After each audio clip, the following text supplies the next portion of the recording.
श्री दुर्गा षोडश उपचार पूजा विधान स्तोत्रम् पूर्वोक्त एवं गुण विशेषेण विशिष्टायां शुभतिथौ श्री जगदम्बा प्रसादेन सर्वापन्निवृत्त्यर्थं मनोवाञ्छाफलसिद्ध्यर्थं मम समस्त व्याधिनाशनद्वारा क्षिप्रमेव आरोग्यप्राप्त्यर्थं ग्रहपीडानिवारणार्थं पिशाच उपद्रवादि सर्वारिष्टनिवारणार्थं क्षेमायुः सकल ऐश्वर्यसिद्ध्यर्थं श्री महाकाली श्री महालक्ष्मी श्री महासरस्वती स्वरूपिणी श्री दुर्गा परादेवी प्रीत्यर्थं संभवद्भिः द्रव्यैः संभवद्भिः उपचारैश्च संभवता नियमेन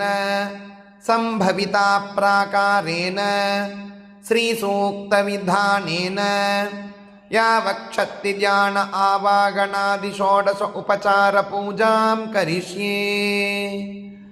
ॐ असुनीते पुनरस्मासु चक्षुः पुनः प्राणमिगणो देहि भोगम् चोक्तपश्येम सूर्यमुच्चरन्त मनुमते मृडयान स्वस्ति अमृतं वै प्राणा अमृतमापः प्राणानेव यथा स्थानमुपह्वयति अस्मिन् बिम्बे चित्रे साङ्गां सायुधां सवागणां सशक्तिं वदिपुत्रपरिवारसमेतं श्रीमहाकाली श्रीमहालक्ष्मी श्रीमहासरस्वती स्वरूपिणी श्री दुर्गा परादेवी आवाहिता भव स्थापिता भव सुप्रसन्नो भव वरदा भव स्थिरासनं कुरु प्रसीद प्रसीद स्वामिनी श्री जगन्माता यावत् पूजावसानकौ तावत् त्वं प्रीतिभावेन बिम्बेऽस्मिन् सन्निधिं कुरु।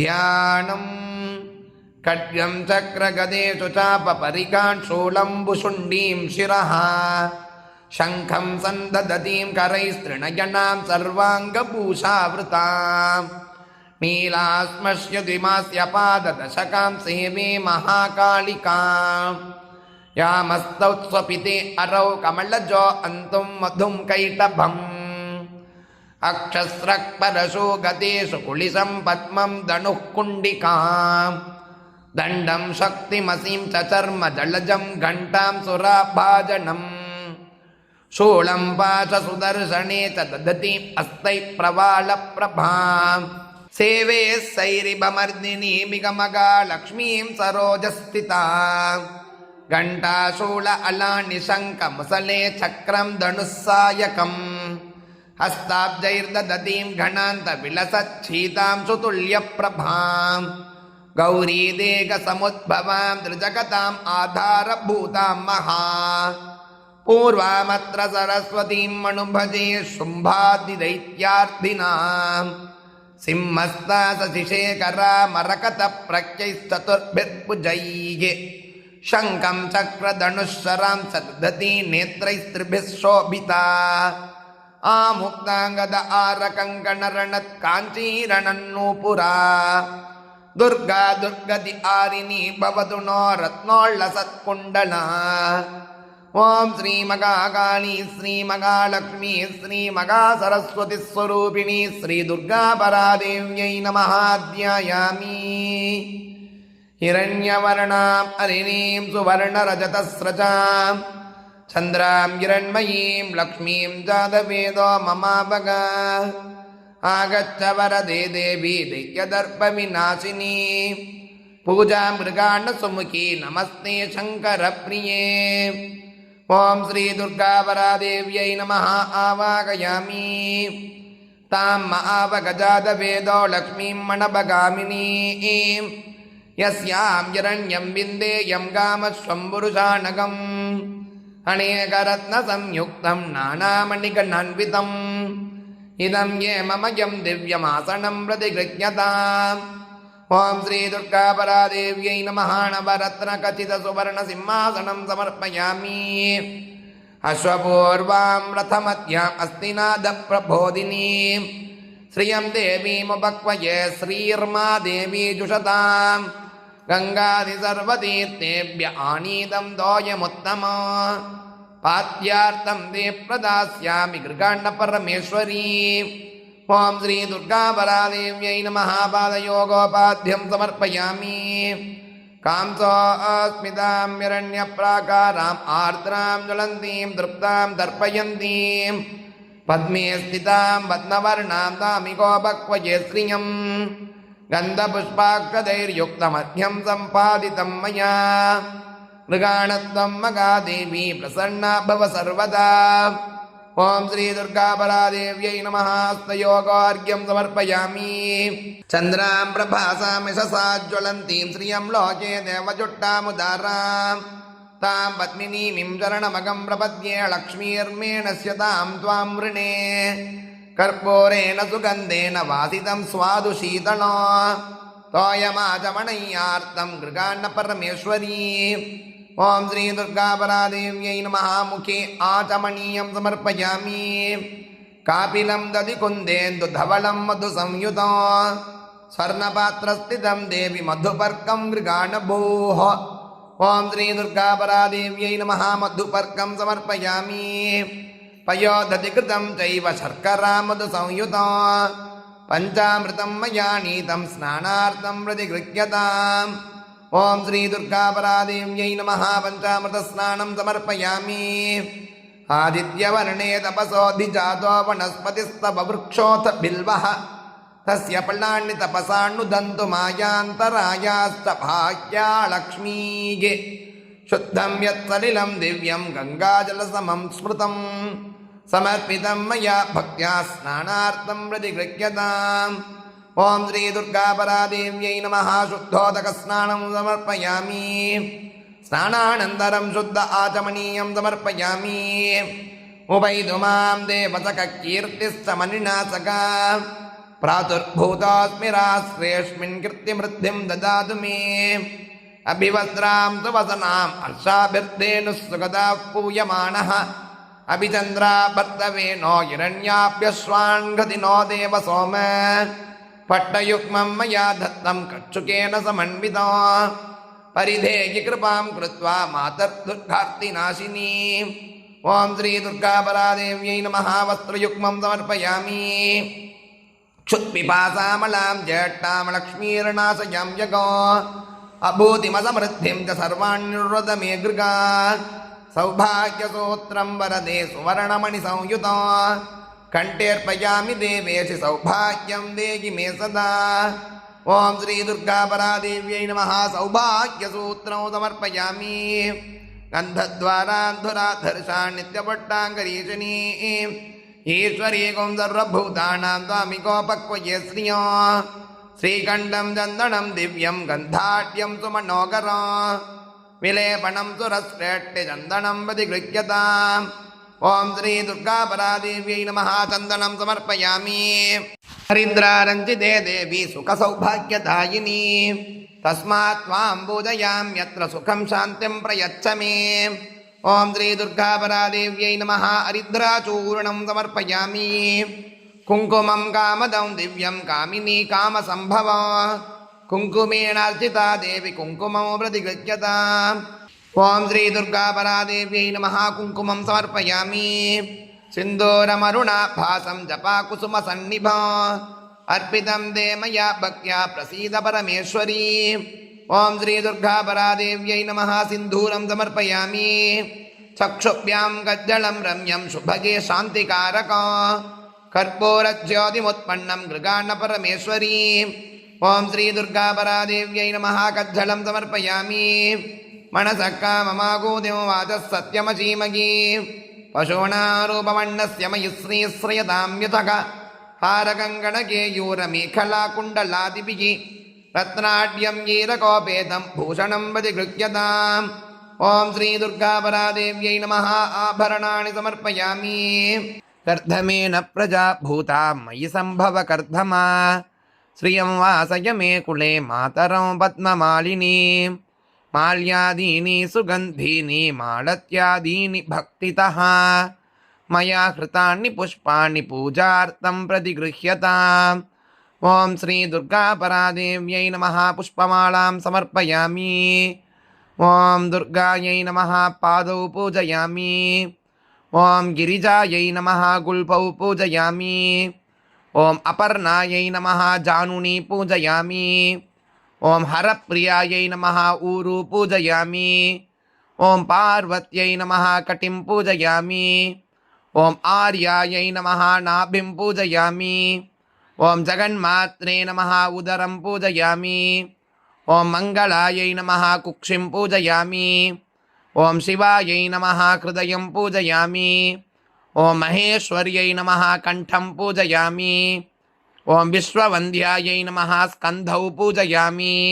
ॐ काल्यै नमः। बाहू पूजयामि। ॐ आद्यायै नमः। अस्तौ पूजयामि। ॐ वरदायै नमः। मुखं पूजयामि। ॐ सुवाण्यै नमः। नासिकां पूजयामि। ॐ कमलाक्ष्यै नमः। नेत्रे पूजयामि। ॐ अम्बिकायै नमः। शिरः पूजयामि। ॐ परादेव्यै नमः। सर्वाणि अङ्गानि पूजयामि। आपसृजन्तु स्निग्धानि चिक्लीतवसमेघ्रिये निच देवीं मातरं श्रियं वासय मे कुणे। वनस्पतिरसोद्भूतो गन्धाढ्यो गन्ध उत्तमः आग्रेयः सर्वदेवानां धूपोऽयं प्रतिगृह्यताम्। ॐ श्री दुर्गापरादेव्यै नमः। धूपम् आग्रापयामि। आर्द्रां पुष्करिणीं पुष्टिं पिङ्गलां पद्ममालिनीं चन्द्रां हिरण्मयीं लक्ष्मीं जातवेदो ममावह। साज्यं त्रिवर्तिसंयुक्तं वह्निना योजितं मया। दीपं गृगाणदेवेशी त्रैलोक्यतिमिरापकम्। ॐ श्री दुर्गापरादेव्यै नमः। दीपं दर्शयामि। धूपदीपानन्तरं शुद्धाचमनीयं समर्पयामि। आर्द्रां यक्करिणीं जट्टिं सुवर्णां हेममालिनीं सूर्यां हिरण्मयीं लक्ष्मीं जातवेदो ममावह। शर्करा कण्डकाध्यानि दधि क्षीरघृतानि च आहारार्थं भक्ष्यभोज्यं नैवेद्यं प्रतिगृह्यताम्। ॐ श्री दुर्गापरादेव्यै नमः। नैवेद्यं समर्पयामि। इदं बलं मया देवि स्थापितं पुरतस्तव तेन मे सफलावाप्तिः भवेज्जन्मनि जन्मनि। ॐ श्री दुर्गापरादेव्यै नमः। ऋतुफलं समर्पयामि। तां महाभगजातवेदो लक्ष्मीं मणभगामिनीं यस्यां हिरण्यं प्रभूतं गावो दास्योऽश्वान् विन्देयं पुरुषाणकम्। पूकीफलं मगद्दिव्यं नागवल्लीदलैर्युतम् एलालवङ्गसंयुक्तं ताम्बूलं प्रतिगृह्यताम्। ॐ श्री दुर्गापरादेव्यै नमः। ताम्बूलं समर्पयामि। हिरण्यगर्भगर्भस्थं हेमबीजं विभावसोः अनंत पुण्यफलदम् अतः शान्तिं प्रयच्छ मे। ॐ श्री दुर्गापरादेव्यै नमः। दक्षिणां समर्पयामि। सम्राजं च विराजं चाभिर्श्रीर्या च नोगृहे लक्ष्मीराष्ट्रस्य या मुखे तया मासगुं सृजामसि। कदलीगर्भसम्भूतं कर्पूरं तु प्रदीपितम् आरार्तिकमगं कुर्वे पश्य मां वरदा भव। ॐ श्री दुर्गापरादेव्यै नमः। कर्पूरनीराजनं समर्पयामि। नीराजनानन्तरं शुद्धाचमनीयं समर्पयामि। नमस्करोमि। ॐ कात्यायनाय विद्महे कन्याकुमारी धीमहि तन्नो दुर्गे प्रचोदयात्। श्रद्धया सिक्तया भक्त्या हार्द्रप्रेम्णा समर्पितः मन्त्रपुष्पाञ्जलिस्थायं कृपया प्रतिगृह्यताम्। ॐ श्री दुर्गापरादेव्यै नमः। मन्त्रपुष्पं समर्पयामि। यानि कानि च पापानि जन्मान्तरकृतानि च तानि तानि प्रणश्यन्ति प्रदक्षिणपदे पदे। पापोऽहं पापकर्मागं पापात्मा पापसम्भव त्राहि मां कृपया देवी शरणागतवत्सले। अन्यथा शरणं नास्ति त्वमेव शरणं मम। तस्मात् कारुण्यभावेन रक्ष रक्ष महेश्वरी। ॐ श्री दुर्गापरादेव्यै नमः। आत्मप्रदक्षिण नमस्कारान् समर्पयामि। उरसा शिरसा धृत्या मनसा वचसा तथा पद्भ्यां कराभ्यां कर्णाभ्यां प्रणामोष्टाङ्गमुच्यते। ओम श्री दुर्गापरादेव्यै नमः साष्टाङ्गनमस्कारान् समर्पयामि। ओम श्री दुर्गापरादेव्यै नमः छत्रम् आच्छादयामि। ओम श्री दुर्गापरादेव्यै नमः चामरैर्वीजयामि। ओम श्री दुर्गापरादेव्यै नमः नृत्यं दर्शयामि। ओम श्री दुर्गापरादेव्यै नमः गीतं श्रावयामि।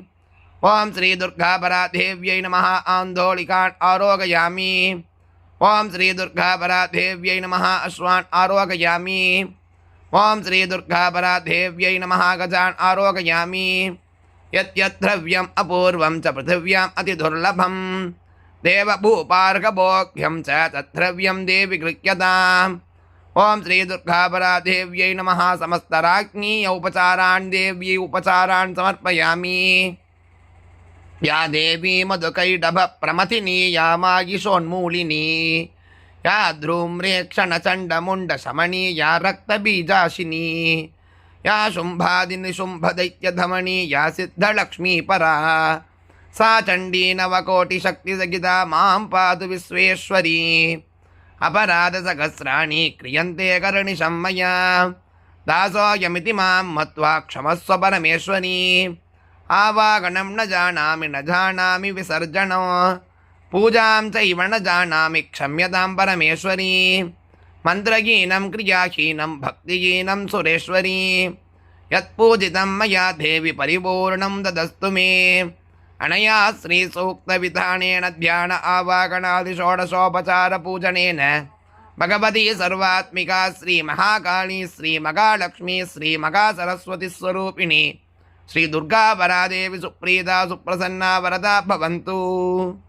अकाल मृत्युकरणं सर्वव्याधिनिवारणो समस्तपापक्षयकरं श्री दुर्गापरादेवी पादोदकं पावनं शुभं। श्री महाकाली श्री महालक्ष्मी श्री महासरस्वती स्वरूपिणी श्री दुर्गापरादेव्यै नमः। प्रसादं शिरसा गृह्णामि। ओम शांति शांति शांति।